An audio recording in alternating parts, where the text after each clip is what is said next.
Medical కాలేజీల విషయంలో జగన్ చెప్పినవన్నీ పచ్చి అబద్ధాలను ఆరోపించారు మంత్రి అచ్చెన్నాయుడు. వైసీపీ హయాంలో మెడికల్ కాలేజీలు పూర్తే చేయలేదన్నారు. కేవలం పునాదులు వేసి వదిలేశారంటూ ఆగ్రహాన్ని వ్యక్తం చేశారు. అధికారంలోకి వస్తే టెండర్లు రద్దు చేస్తారని జగన్ బెదిరిస్తున్నారని, అయితే జగన్ ని ప్రజలు మళ్లీ అధికారంలోకి రానివ్వరు కదా అన్నారు అచ్చెన్నాయుడు. నా పేరుండిపోవాలని మెడికల్ కాలేజ్ కట్టావు, శంకుస్థాపన చేశావు. నేను కూడా చూశాను, పార్వతీపురం ఇన్ఛార్జ్ మంత్రి నేను వెళ్ళి చూశాను. ఈరోజు మా సవితమ్మ వెళ్ళింది, రేపు మా రామానాయుడు వెళ్తాడు. పలానా మెడికల్ కాలేజ్ 2% అవ్వలేదు, పలానా మెడికల్ కాలేజ్ 3% అవ్వలేదు, ఇంకా భూమిలోని పునాదులు ఉన్నాయి. ఇవి చెయ్యాలంటే ఎక్కడ డబ్బులు ఉన్నాయి, దీనికి ఒక ప్లాన్ ఉందా, ఇవి ఎప్పుడు జరుగుతాయి?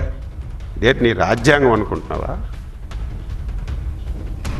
చట్టబద్ధంగా, న్యాయబద్ధంగా, ప్రజాస్వామ్యబద్ధంగా ఒక ప్రభుత్వం ఒక నిర్ణయం తీసుకుంటే రద్దు చేసేస్తానని చెప్పి భయపెట్టాడు. జీవితంలో నువ్వు అధికారంలోకి వస్తావా? ఒకసారి తప్పు చేశారు ప్రజలు, 5 సంవత్సరాలు అనుభవించారు.